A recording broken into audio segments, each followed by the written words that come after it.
आदेश। जय श्री महाकाल मिश्रा जी। अच्छा गुरु जी, एक सवाल है कि जैसे लोग कहते हैं कि आपके प्रारब्ध में जो लिखा है वही होके रहता है, चाहे आप कुछ भी कर लें। तो क्या कोई भी व्यक्ति, कोई भी स्त्री पुरुष, कोई भी साधक, क्या अपने प्रारब्ध को आप चेंज कर सकते हैं? अच्छा प्रश्न है आपका। बिल्कुल प्रारब्ध को चेंज कर सकते हैं। अच्छा, प्रारब्ध कौन लिखता है? प्रारब्ध लिखता है विधाता ब्रह्मा जी। ब्रह्मा जी जी। अब जो साकार स्वरूप में रूप हैं जी। तो प्रणव अक्षर के मध्य ये तीनों एका, ब्रह्मा विष्णु महेशा, ये तीनों एका प्रणव अक्षर के मध्य।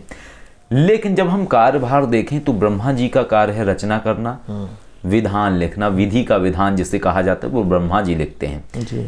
पालन विष्णु जी करते हैं और महादेव को संहार वाला रूप दिया गया है। लेकिन अब आपने कहा है कि विधि के विधान को परिवर्तित किया जा सकता है, तो बिल्कुल परिवर्तित किया जा सकता है। लेकिन महत्वपूर्ण विषय ये है कि विधि का विधान किस तरीके से आप परिवर्तित करना चाहते हैं।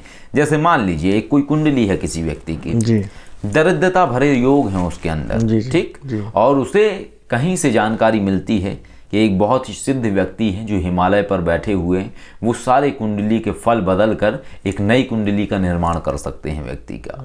और जब वो व्यक्ति जाता है वहाँ पे तो वो कभी जिंदगी में पहुंच ही नहीं पाता है। ठीक है, यही है विधि का विधान। जो हो रहा है वो होकर रहेगा। विधि के विधान को यदि कोई बदल दे रहा है तो वो भी विधि का ही विधान है। और जब तीन साकार स्वरूप है, तीन साकार का जब निराकार स्वरूप है, कोई अलग नहीं है, तीन साकार हैं और वही तीनों मिल के जब ऊपर हैं तो वो निराकार हैं, और निराकार ही हैं जो विधि का विधान बदलते हैं। अगर आप में इतनी क्षमता है कि आप डायरेक्ट उन तक पहुंच सकते हैं निराकार तक, और निराकार को समझते हैं, तो निराकार के पास से बदला हुआ विधान आएगा ब्रह्मा जी के पास में, और ब्रह्मा जी देंगे। ब्रह्मा जी उनकी बात तो सुनेंगे लेकिन किसी की बात थोड़ी ना सुनेंगे। विधि के विधान को कोई सोचे कि हम ब्रह्मा जी के लेख को बदल देंगे, कदापि नहीं बदल सकता है जब तक ऊपर से ऑर्डर नहीं, ऊपर से आदेश नहीं आएगा। और ऊपर से आदेश जब ही आएगा जब आप उनको समझ लेंगे, और जब आप उनको समझ लेंगे तो आप विधि में हस्तक्षेप नहीं करेंगे। तलवार हमेशा उन्हीं को ही दी जाती है जो म्यान से निकालते नहीं। कहने का तात्पर्य है सिद्धियां उन्हें सिखा दी जाती हैं जो उनका प्रयोग नहीं करते हैं, है ना। कहने का तात्पर्य यह है कि उसके लिए व्यक्ति के अंदर उतना संयम होना चाहिए।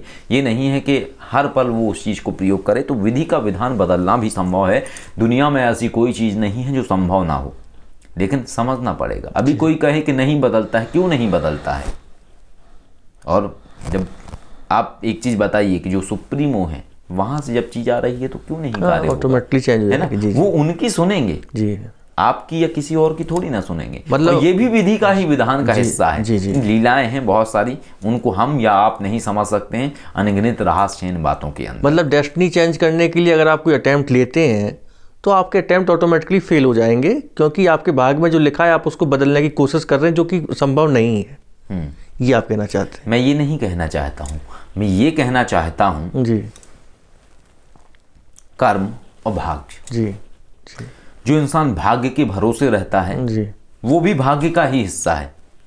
ठीक है, सही है, मानते हैं इस बात को।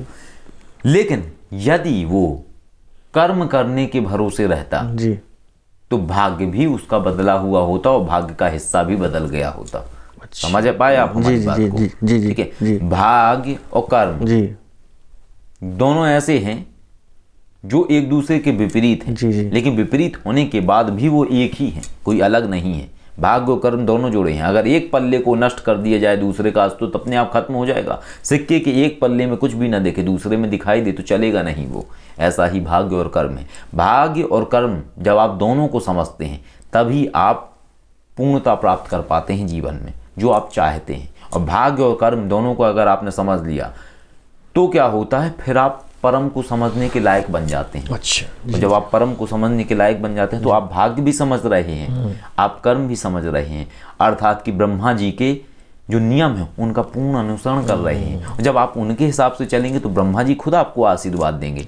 और ब्रह्मा जी की जब आप संरक्षण में हैं, एक तरीके से उनका आप आदर कर रहे हैं, तो अपना लिखा तो वो खुद काटेंगे ना। अच्छा, आप या हम कहेंगे तब थोड़ी काटेंगे, वो खुद हमारे आचरण को देख के काटेंगे। तो विधि का विधान ब्रह्मा जी भी बदल देंगे, विधि का विधान वो भी बदलेंगे। लेकिन आप जबरदस्ती करोगे कि हम करेंगे ही, तो कैसे होगा? एक म्यान में जबरदस्ती 2 तलवारें घुसाओगे, कैसे घुस जाएंगे?